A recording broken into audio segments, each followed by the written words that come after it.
Magandang araw, Malacanang Press Corps. Ipinag-utos ni Pangulong Ferdinand R. Marcos Jr. sa iba't ibang ahensya ng pamahalaan na pag-aralan ang iba pang mga solusyon kontra baha matapos ang sunod-sunod na malakas na ulan sa Metro Manila at ibang bahagi ng bansa. Ayon sa Pangulo, kabilang sa mga dapat pag-aralan ang pagpapagawa ng mga rainwater cisterns na makakatulong solusyonan ang tubig baha. Sa ngayon, mayroon ng 30 sites na nakita ang pamahalaan na maaaring gamitin para sa mga rainwater cisterns. Inaasahang matatapos ngayong buwan ang detailed engineering ng proyekto bago masimulan ang paghuhukay. Kaugnay nito, binigyan diin ng Pangulo na dapat ding pag-aralan ng pamahalaan ang water management o ang mga mabisang paraan kung paano magagamit ang maiipong tubig sa mga rainwater cistern. Ayaw ng Pangulo na maipump out lang ang maiipong tubig ulan, kundi dapat magamit ito sa panahon ng tagtuyot. Kasama rin sa nakikitang solusyon ng pamahalaan ang tuloy na pag-upgrade ng mga seawalls. Ipinag-utos din ang tuloy-tuloy na paglilinis ng mga ilog at daluyan ng tubig upang hindi mabarahan ng mga basura. Kabilang na ang pagsisiguro sa tuloy-tuloy na operasyon ng mga pumping station. Iminungkahi naman ng Pangulo na kailangan ding pag-aralan ng pamahalaan ang flood control measures ng ibang bansa na maaaring magamit dito sa Pilipinas.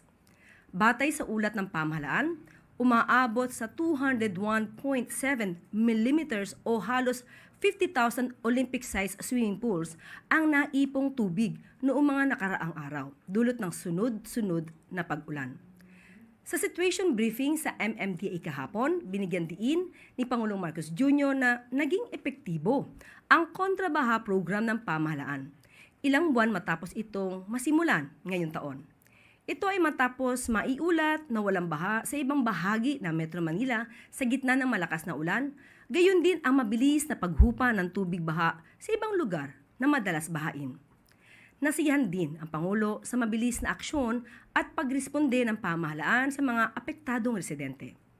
Kasama sa ginawang situation briefing, ang DPWH, DILG, DOH, DepEd, DOST, OCD, Office of the Executive Secretary, MMDA, PCO, Pag-asa, DSWD, DOLE, DENR at ang DND. Kasama din sa situation briefing ang iba pang pangunahing ahensya na may kinalaman sa pagtugon sa sakuna.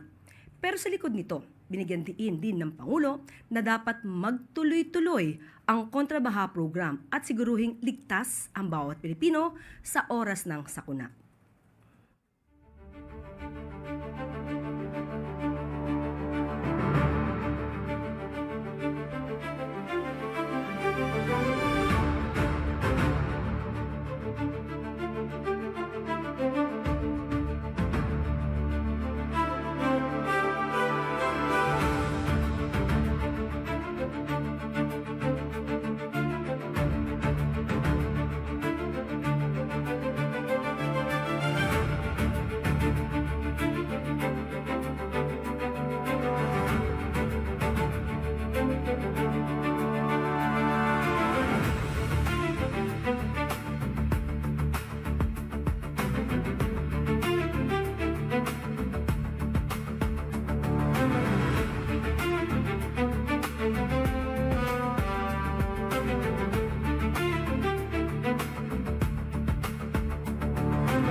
Ilang oras matapos na makitang barado ang Talayan Creek sa Quezon City, agad na inaksyonan ito ng DPWH sa pangunguna ni Secretary Vince Dizon.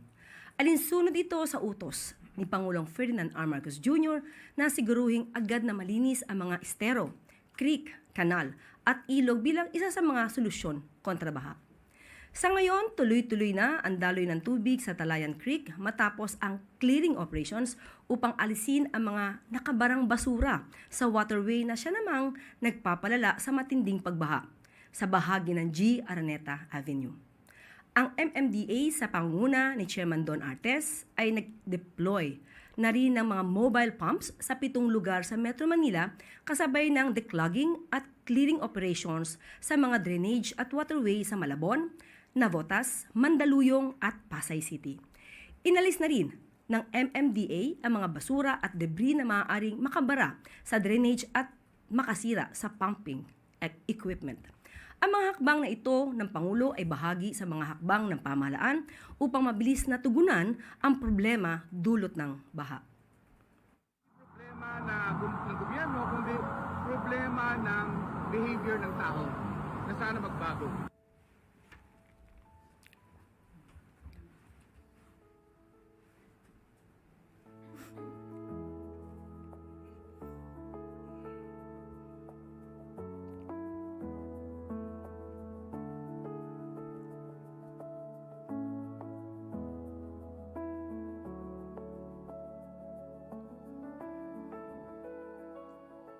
At maaari na po akong tumanggap ng inyong mga katanungan. Para po sa unang katanungan, Maris Umali, GMA7. Good afternoon na ma'am.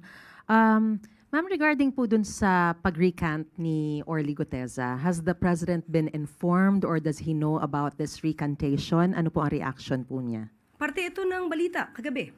So hindi naman po nahuhuli ang Pangulo sa mga balita. At wala siyang reaksyon na ibinigay sa atin. But does the President believe that the recantation could have been compromised or could have compromised the credibility or the integrity of the investigations of the Senate and the Ombudsman into the flood control scandal? Ang nais naman po ng Pangulo ay laging ayon sa batas, hindi gawa-gawang ebidensya. Kung totoong mapapatunayan na siya ay gumawa lang ng mga kwento, hindi naman din ito makakabuti sa pagpupursu sa mga tao na dapat na managot. So ang kailangan po ng pamahalaan, kailangan ng ombudsman, kailangan ng DOJ, ng mga investigating bodies natin ay totoong salaysay. So kung sila naman po ay magsasabi ng kwento, salaysay na walang katotohanan, mas makakasira siya sa paghabol sa mga tao na dapat na managot. Mas hindi siya magiging epektibo. Ma'am, saan na po hahantong ang flood control scam investigation? Tuloy-tuloy pa rin po. At ang ombudsman, ang sabi po niya, ang Office of the Ombudsman, pati naman po ang DOJ, ay tuloy-tuloy sa pag-iimbestiga. At ayon na rin po sa Senado, ang kanilang mga na-kolekta, na-gather, na naipon ng mga dokumento at mga ebidensya ay ibinigay na nila sa ombudsman. So patuloy po ang pag-iimbestiga at pati naman po ang DPWH at kung meron pa sila makikita pang ibang mga masasabing ghost projects or mga substandard na mga proyekto or substandard na mga proyektong hindi nakabuti para sa pagkontrol ng baha, bibigay din pong alam ito at maaari din pong paimbestigahan ito para tuloy-tuloy po ang papanagot sa mga dapat na managot. Thank you, ma'am. Sunod po na tanong, Rafi Ayeng, Daily Tribune. Good afternoon, ma'am. Ma'am, si Senator Panfilo Lacson flagged the uniform 180 million worth na pagpapagawa ng mga evacuation centers sa 17 regions, but provided daw no details such as specific locations where the centers would be built. And he said, and I quote, it could become an election or campaign budget this early because 2027 will bring us closer to the 2028 elections. Now, the question, ma'am, is bakit po ba pare-parehong 180 million yung worth per region? Okay, pero dun muna sa pangamba na ito ay magagamit sa eleksyon. Marami po tayong paraan para makita natin kung may mga proyektong hindi na napondohan pero hindi nagawa dahil yan naman po ang gusto ng ating Pangulo. Hindi na po nanaisin ng Pangulo na magkaroon ng mga ghost projects na nangyari sa mga nakaraang administrasyon at sa administrasyong kasalukuyan. So ito po ang kasagutan ng DBM at ang alam ko naman po ito'y nasagot na rin. Pero babasahin ko po sa inyo ang pinakamensahe ng DBM patungkol po dito.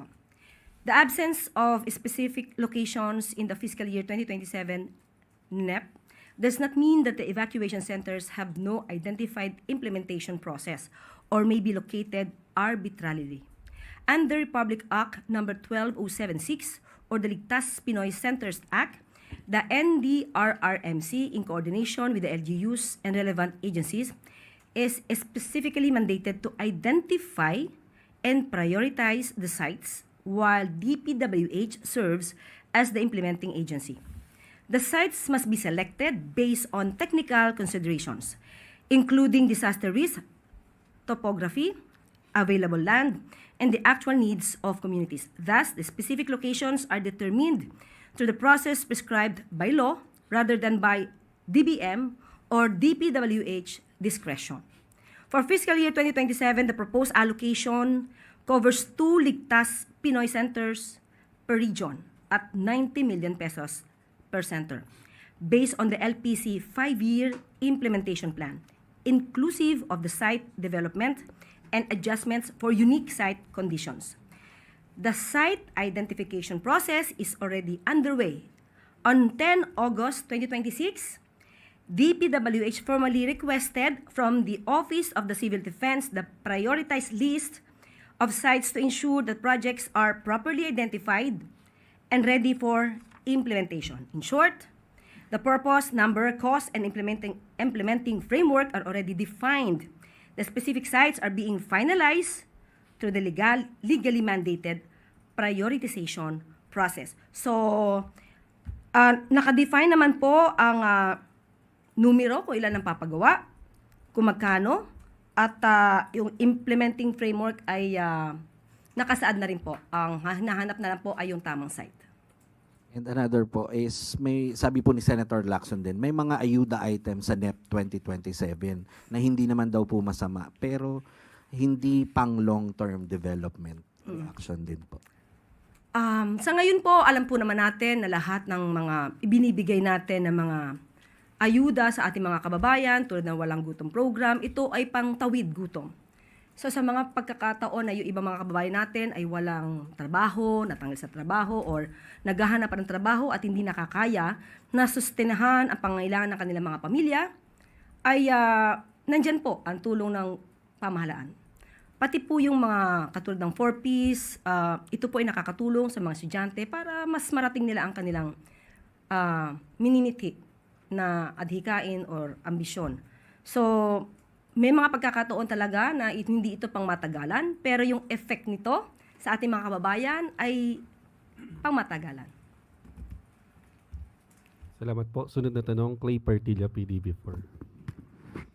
Good afternoon po, Yusek. Yusek, Senator Panfilo Lacson also questioned the effectiveness of the government's flood control spending.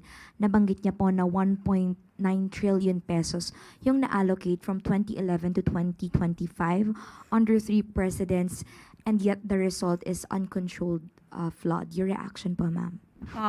Hindi po makakaila kung ano po ang resulta na dahil sa baha, hindi ito makakaila.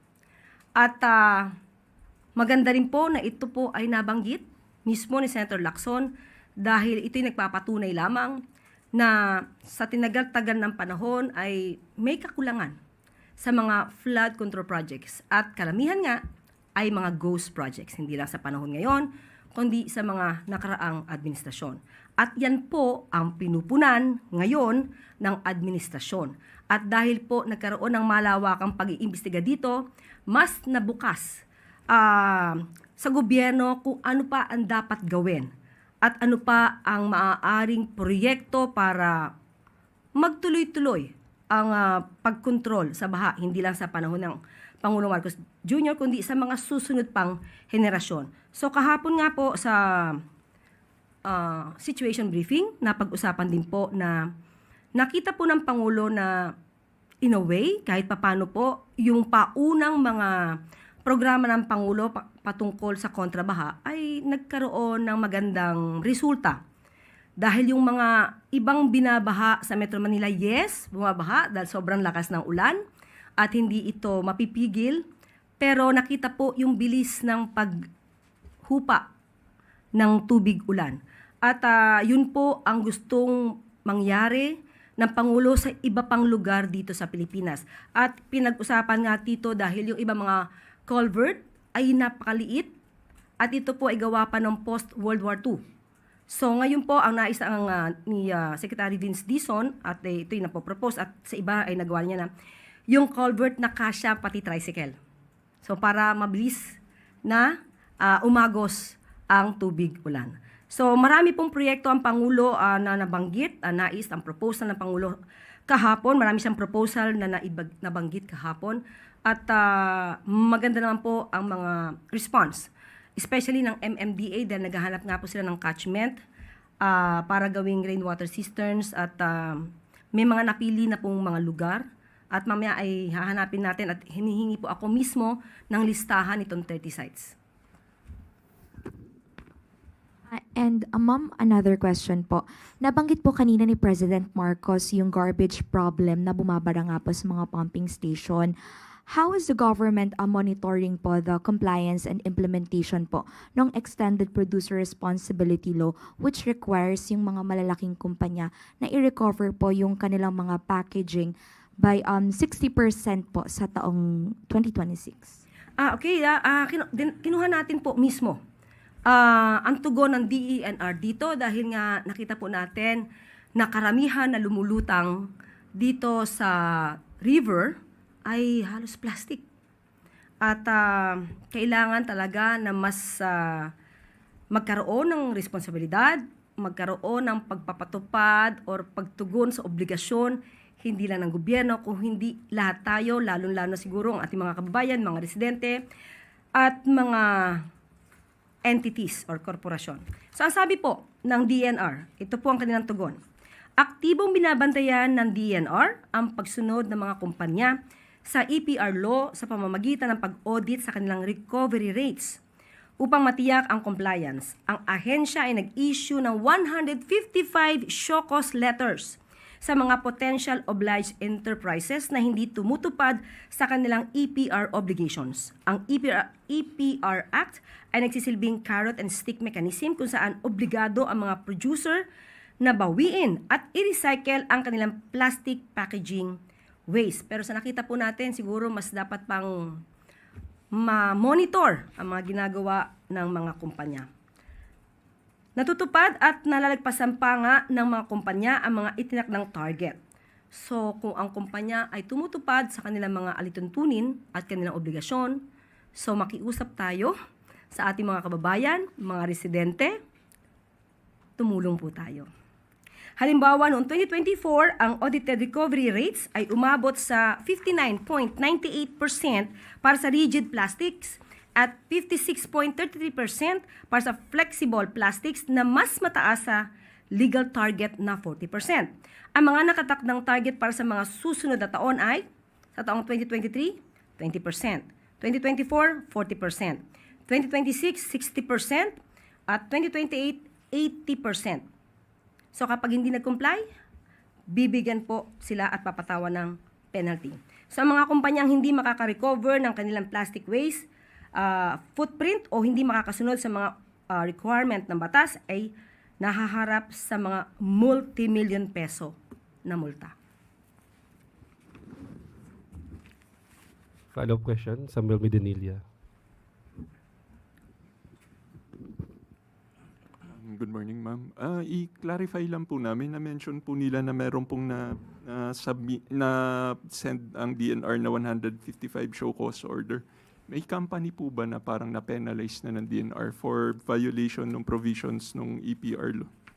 Sa ngayon, Sam, ito pa lang ang ibinigay sa atin, numero na 155, pero siguro mamaya itatanong namin kung may kumpanya na tumugon dahil ang ulat ng DNR ay nag-issue sila ng 155 show cause letters. So, tatanong ko kung dapat na bang banggitin yung mga kumpanyang ito o dapat hindi muna.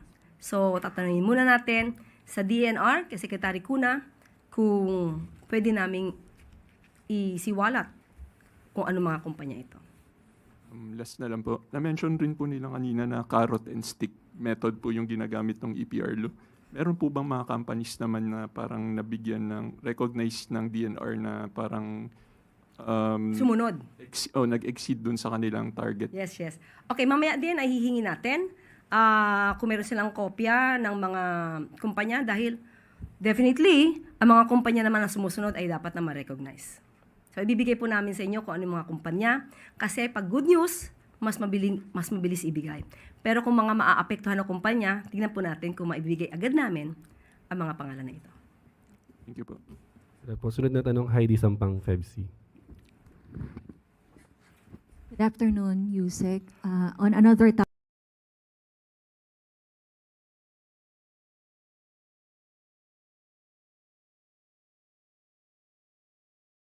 lang po, sa second quarter survey po ng Okta Research, tumaas po yung self-rated poverty from 35% noong March, naging 39% po nitong July. And nag-increase din po yung mga families na nakaranas ng gutom from 17% to 21%. Ano po yung nakikita dito ng palasyo na pangunahing dahilan ng pagtaas? And masasabi po ba natin na indicator po ito, Yusek, ng hindi nagiging epektibo or hindi po nakakaabot sa mga pamilya yung poverty alleviation programs po ng administrasyon? Aalamin po natin kung saan po nanggagaling ang mga areas na maaaring nasasabi na hindi sila nakakaranas sila ng kagutuman dahil itong araw, last week or just this week, ay naging panauhin natin, Lunes, ay naging panauhin natin ang DSWD at ang SWS, kung saan mismo sila ang nag-report na yung walang gutom program ng DSWD, ng Pangulo, ay nagkaroon ng improvement doon sa mga beneficiaries. So, kaya aalamin natin dito dahil tuloy-tuloy po ang programa ng DSWD para maibsan nga po ang kagutuman ng ating mga kababayan. So, medyo hindi po sila nagtugma. Well, anyway, tinanong ko po kasi ito sa SWS. Since sila po ay medyo accurate yung kanilang numero dahil mismong diretso sila doon sa mga taong nakaranas nung programa ng Pangulo na walang gutom program. Pero tinanong ko rin kasi pag in general at random yung mga respondents na malamang ay hindi alam yung programa or hindi nila naramdaman, so maiiba talaga ang numero. So most probably baka doon nanggagaling yung difference ng dalawang resulta. Most probably. Okay po. Ay, follow-up question po, AC Romero. Actually, ibang paksa, Yusek. Balikan ko lang kay Gutesa. Since sinabi niyo wala pang reaction ng presidente, pero sa parte ng Malacanang, ano yung nakikita niyong implication ng pag-recant ni Gutesa doon sa kanyang naunang statement? Kung palasyo ang tatanungin nyo, ang nakikita natin na implication ay maraming nag-a-attempt gumawa ng peking kwento para sirain. Kung sino man yung gusto nilang sirain. At maaaring isa sa mga reasons nito ay destabilization. So, hindi lang ito ang nababanggit na merong nagmamanipula, di umano. Nagmamanipula sa mga tao para maging false witness at ang offer ay pera. So, medyo nakakabahala ito dahil sisirain ito ang justice system natin. Sisirain din ito kung ano ang paniniwala ng ating mga kababayan dahil mas maraming papalutangin na maling impormasyon, fake news, false information na makakaapekto sa katotohanan. So yun ang implikasyon ng mga paggawa ng mga kwento gamit ang mga false witnesses at pagpaplanta ng ebidensya. So hindi po dapat ito manaig. Lalong-lalo na ngayon sa panahon ni Pangulo Marcos Jr., hindi po kasi yan ang direksyon na gusto ng Pangulo. Ang gusto ng Pangulo, due process, batas, ebidensya. Salamat po. Another follow-up, Maricel Hariri, TV5. Good afternoon, Yusek. Yusek, you've mentioned nga na nakakabahala kapag may mga ganitong nagsasalita. So how does the government plan to put an end to this false statement? Okay. Mandato po. Mandato po ng mga investigating bodies. Ngayong may umamin at may nagsabi na siya'y ginamit lamang para magkwento ng mali sa isang tao, dapat itong maimbestigahan. Kung sino ang dapat na sampahan ng kaso, sampahan ng kaso. Kung sino yung mastermind sa pagpapagawa ng gitong klaseng mga senaryo, sampahan ng kaso. Pero ito po ay nasa kamay na po ang Ombudsman, DOJ, at ng mga ibang investigating bodies natin. So, mandato po nila to, lalong-lalo na nakita natin.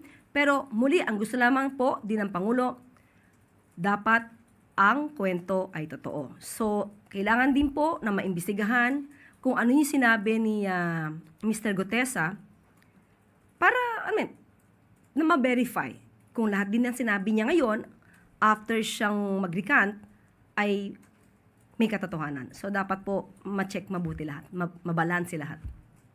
Yusek, ano pong gusto niyong sabihin dun sa mga, especially yung mga gusto pang magsalita, particularly dito sa issue na to, para hindi na maulit yung mga false statements kung sakali? Bawat Pilipino, maaari naman tayong mabuhay sa normal na pamamaraan, sa legal na pamamaraan. Huwag tayong marahuyo, huwag tayong magpa-entice sa mga ino-offer na pera para lang manira ng taong maaaring inosente o maaaring walang kinalaman sa mga gagawin yung akusasyon dahil kumita man kayo, yung taong sinira nyo, hindi lang yung taong na yan ang masisira, kundi ang buong pamilya niyan, ang buong integridad niyan. Pero, ang nais din natin, kung meron naman ding may alam ng katotohanan para mapin down, mapanagot ang dapat na mapanagot, maaari na rin po kayong lumabas at makipagtulungan sa gobyerno para yung mga tao na nakakaligtas, huwag na po natin paligtasin. Kung meron po talaga silang kinalaman, pagtulungan na po ng lahat para mabigay lahat ng ebidensya para makasuhan sila. So yun lamang po. Pero muli dapat po totoong kwento at hindi gawa-gawa. Marami pong salamat. Wala na pong katanungan. Balik na po sa Yusek. Maraming salamat. At bago tayo magtapos, kaninang umaga ay tumungo si Pangulong Ferdinand R. Marcos Jr. sa Pasay City upang personal na mag-inspeksyon sa Tripa de Galina Pumping Station. Bunga ng patuloy na monitoring, batid ng Pangulo ang perwisyong dulot ng matinding pagbaha sa mga mababang lugar. Ang sanhi, ang pag-apaw ng ilang estero at catchment area dahil sa malakas na buhos ng ulan na pinalalapa ng naipong basura at ibang debris. Dahil dito agarang ipinag-utos ng Pangulo sa DPWH na ipagpatuloy ang paglilinis ng mga daluyan ng tubig sa tulong ng Oplan Kontrabaha at Bayanihan Sistero Program. Inatasan din ng Pangulo ang ahensya na tapusin ang pag-upgrade sa Tripa de Galina Pumping Station upang pabilisin ang paghupa ng tubig sa mga kalapit na komunidad. Taong 1976 pa ginawa ang nasabing pasilidad kaya napapanahon ng i-upgrade ito. Papalitan na ang mga lumang pump para pataasin ang kapasidad nito na magpaagos ng tubig at gawing mas energy efficient ang operasyon ng pasilidad. Maglalagay din ng automated trash rakes para maiwasan ang pagbara ng waterways dahil sa mga naipong basura. Makakaasa naman ang taumbayan na patuloy ang pagtutulungan ng MMDA, DPWH at DENR upang protektahan ang ating mga komunidad laban sa baha. Ongoing ang pag-deploy ng mobile at relief pumps para pabilisin ang paghupa ng tubig, gayon din ang paglilinis ng waterways at pagsasaayos ng pumping stations. Tinidiyak din ng mga ahensya na sapat ang supply ng kuryente sa pumping stations para suportahan ang automation ng mga ito. Andito naman tayo sa pumping station. Tinitignan natin kung sapat dahil ang katotohanan ay talagang napakarami ang tubig na bumabagsak ngayon compared sa mga nakaraan na taon. Kaya kailangan tignan natin kung sapat ang volume na kaya ng mga bomba natin para ilabas ang tubig. Siyempre, ang nakikita natin problema, number one, yung basura ulit. Kasi kaya yan ang tinignan natin. Okay naman, malakas naman yung mga bomba natin, umaandar naman silang lahat. Pero ang nagiging problema pa rin ay yung pagpasok ng basura. Kaya naghahanap tayo ng mga iba't ibang pamamaraan upang magamit yung basura. Kaya kailangan talagang kailangan natin tugunan yung problema sa basura. At ibigay na po ngayon sa atin ang kopya ng short list of priority sites. So ito po yung short list of priority sites. Total of 39 sites across Metro Manila. So ito ay Parañaque, Quezon City, San Juan, Navotas, Pasay, at Pateros, May Malabon, Las Piñas. Pero ibibigay ko na lamang sa inyo dahil wala akong dalang magnifying glass. So, ibibigay ko na lamang sa inyo. At, opo, yan. So, 39 so far, ito po ang napili na sana ay walang maging balakid para maipatupad ang proyekto para magkaroon tayo ng mga lugar kung saan pwedeng maipon pansamantala ang tubig ulan para hindi umapaw sa daan at maging sanhi ng pagbaha. Okay? At lagi po natin tandaan, ang Bagong Pilipino ay katuwang ng pamahalaan sa pagsulong ng kalinisan ng kapaligiran upang baha ay maiwasan. At dito na po nagtatapos ang ating press briefing. Magandang araw para sa Bagong Pilipinas.